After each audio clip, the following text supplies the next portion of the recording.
Like, are we at the point where we just have to accept that Immanuel Quickley is a plus defender for his position? I think at worst you'd say he's neutral, right? Yeah. Because you cannot avoid the ways in which he does struggle defensively. Yeah. And those are the aspects of defense that are like plainest to see. You're like, this guy gets beat off the bounce a lot. He's not a particularly good screen navigator. Like, in terms of just like point of attack defense on the ball, he's not especially good. But the ways that he's able to make up for that are really interesting to me, right? Like, he is definitely using his length to get into passing lanes, to deny the ball.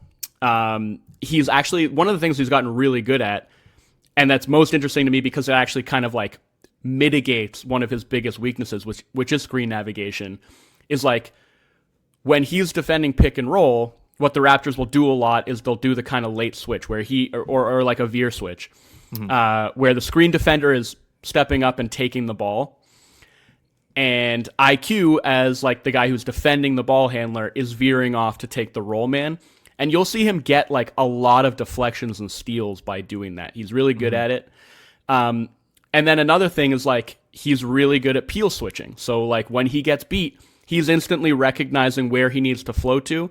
Like somebody's stepping up to take the ball handler that's just beaten him, and he's immediately flowing to the open man, and like the advantage is negated. So that's just sort of two ways that he's like, okay, these are things that he doesn't do well, but then there are two things that he does really well that directly counter his limitations. So there are a lot of ways that he's able to mitigate his limitations and turn himself into, again, like a neutral or even sometimes a positive defender. You know, you kind of look at how good the team has been defensively, and it's easy to kind of just hang it all on, well, Scotty Barnes is doing it all. He's a monster. He's just like a one-man defense. And to an extent, I think that's true. But, like, there's got to be some other stuff going on here. We've talked about Ingram kind of figuring it out on that end, and I think Quickley kind of to a similar, you know, different styles of defenders, obviously, but I think in a similar vein has kind of tapped into some defensive juice that he's maybe not shown in the past. And yeah, like the off-ball team defense stuff, I think is kind of where that's really shone. Speak to that. Yeah.